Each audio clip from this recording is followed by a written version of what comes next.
Today I'm here to read chapters 9 and 10 from this most fun,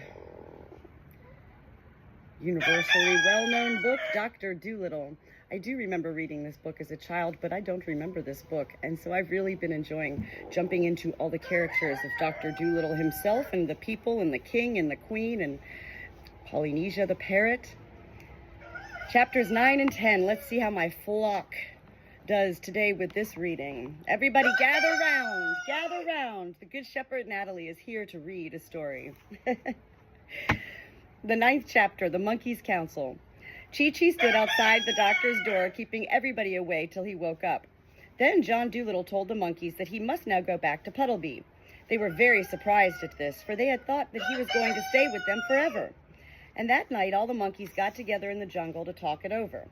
And the chief chimpanzee rose up and said, "Why is it the good man is going away? Is he not happy here with us?" But none of them could answer him. Then the grand gorilla got up and said, "I think we all should go to him and ask him to stay. Perhaps if we make him a new house and a bigger bed and promise him plenty of monkey servants to work for him and to make life pleasant for him, perhaps then he will not wish to go." Then Chi-Chi got up and all the others whispered, "Shh, look, Chi-Chi, the great traveler is about to speak." And Chi-Chi said to the other monkeys, "My friends, I am afraid it is useless to ask the doctor to stay. He owes money in Puddleby, and he says he must go back and pay it." And the monkeys asked him, "What is money?" Then Chi-Chi told them that in the land of the doctor, you could get nothing without money. You could do nothing without money. That it was almost impossible to live without money. And some of them asked, "But can you not even eat and drink without money?" Chi-Chi shook his head, and then he told them that even he, when he was with the organ grinder, had been made to ask the children for money. And the chief chimpanzee turned to the oldest orangutan and said, "Cousin, surely these men may be strange creatures who would wish to live in such a land. My gracious, how paltry." Then Chi-Chi said, "When we were coming to you, we had no boat to cross the sea in and no money to buy food to eat on our journey. So a man lent us some biscuits, and we said we would pay him when we came back. And we borrowed a boat from a sailor, but it was broken on the rocks when we reached the shores of Africa. Now the doctor says he must go back and get the sailor another boat because the man was poor and his ship was all he had." And the monkeys were all silent for a while, sitting quite still upon the ground and thinking hard. At last, the biggest baboon got up and said, "I do not think we ought to let this good man leave our land till we have given him a fine present to take with him, so that he may know we are grateful for all that he has done for us." Hold on, I got a sheep hair on my lip. And a little tiny red monkey who was sitting up in a tree shouted down, "I think that too." And they all cried out, making a great noise, "Yes, yes, let us give him the finest present a man ever had." Now they began to wonder and ask one another what would be the best thing to give him. And one said, 50 bags of coconuts, and another, 100 bunches of bananas. "At least he shall not have to buy his fruit in the land where you pay to eat." But Chi-Chi told them that all these things would be too heavy to carry so far and would go bad before half was eaten. Oh no, here comes my sheep. "If you want to please him," he said, "give him an animal. You may be sure he will be kind to it. Give him some rare animal they have not got in the menageries." And the monkeys asked him, "What are menageries?" Then Chi-Chi explained to them that the menageries were places in the land of the doctor, where animals were put in cages for people to come and look at. And the monkeys were very shocked and said to one another, "These men are like thoughtless young ones, stupid and easily amused." "Shh, it is prison he means." Then they asked Chi-Chi what rare animal it could be that they should give the doctor, one he had not seen before. And the major of the marmosets asked, "Have they an iguana over there?" Chi-Chi said, "Yes, there is one in the London Zoo." And another asked, "Have they an okapi?"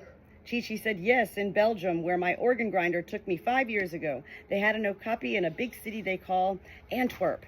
And another asked, "Have they a push-mully-poo? A push-pulley-you?" Chi-Chi said, "No, no one in his land has ever seen a pushy-me-pulley-you. Let us give him that." The 10th chapter, the rarest animal of all. Push-me-pulleus are now extinct. That means there aren't any more pushy-me-pulleus. But long ago, when Dr. Dolittle was alive, there were some of them still left in the deepest jungles of Africa. Even then, they were very, very scarce. They had no tail, but a head at each end, and sharp horns on each head. They were very shy and terribly hard to catch. The African men get most of their animals by sneaking up behind them while they are not looking. But you could not do this with the pushy-me-pulley-you, because no matter which way you came toward him, he was always facing you. And besides, only half of them slept at a time. The other head was always awake and watching. This was why they never were caught and never seen in zoos. Though many of them, the greatest huntsmen and the cleverest menagerie keepers, spent years of their lives searching through the jungles in all kinds of weather for pushy-pulley-yus, not a single one had ever been caught. Even then, years ago, he was the only animal in the world with 2 heads. Well, the monkeys set out hunting for this animal through the forest, and after they had gone a good many miles, one of them found peculiar footprints near the edge of a river, and they knew that a push-me-pulley-you must be very near that spot. Then they went along the bank of the river a little way, and they saw a place where the grass was high and thick, and they guessed that he was in there. So they all joined hands and made a great circle round the high grass. The pushy-me-pulley-you heard them coming, and he tried hard to break through the ring of monkeys, but he couldn't do it. When he saw that it was no use trying to escape, he sat down and waited to see what they wanted. They asked him if he would go with the Dr. Dolittle and be put on show in the land of the doctor, but he shook both his heads hard and said, "Certainly not." They explained to him that he would not be shut up in a menagerie, but would just be looked at. They told him that the doctor was a very kind man, but hadn't any money, and people would pay to see a 2-headed animal. And the doctor would get rich and could pay for the boat he had borrowed to come to Africa in. But he answered, "No, you know how shy I am. I hate being stared at." And he almost began to cry. Then, for 3 days, they tried to persuade him. And at the end of the 3rd day, he said he would come with them and first see what kind of a man the doctor was. So the monkeys traveled back with the pushy-me-pulley-you, and when they came to where the doctor's little house of grass was, they knocked on the door. The duck, who was packing the trunk, said, "Come in." And Chi-Chi very proudly took the animal inside and showed him to the doctor. "What in the world is it?" asked John Dolittle, gazing at the strange creature. "Lord save us," cried the duck. "How does it make up its mind?" "It doesn't look to me as though it had any mind," said Jip the dog. "This, doctor," said Chi-Chi, "is the push-me-pulley-you, the rarest animal of the African jungles, the only 2-headed beast in the world. Take him home with you, and your fortune's made.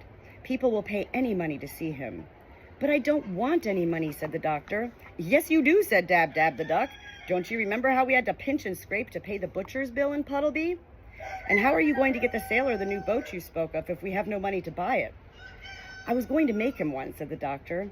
"Oh, do be sensible," cried Dab-Dab. "Where would you get all the wood and the nails to make one with? And besides, what are we going to live on? We shall be poorer than ever when we get back." She's perfectly right. Take the funny-looking thing along. Do! "Well, perhaps there is something in what you say," murmured the doctor. "It certainly would make a nice new kind of pet. But does the, what do you call it, really want to go abroad?" "Yes, I'll go," said the push-me-pulley-you, who saw at once from the doctor's face that he was a man to be trusted. "You have been so kind to the animals here, and the monkeys tell me that I am the only one who will do. But you must promise me that if I do not like it in the land of the doctor, you will send me back." "Why, certainly, of course," said the doctor. "Excuse me, surely you are related to the deer family, are you not?" "Yes," said the push-me-pulley-you, "to the Abyssinian gazelles and the Asiatic Kimo on my mother's side. My father's great-grandfather was the last of the unicorns." "Most interesting," murmured the doctor, and he took a book out of the trunk that Dab-Dab was packing and began turning the pages. "Let us see if Buffon says anything."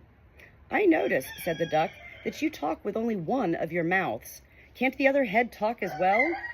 "Oh, yes," said the push-me-pulley-you, "but I keep the other mouth for eating, mostly. And that way I can talk while I'm eating without being rude.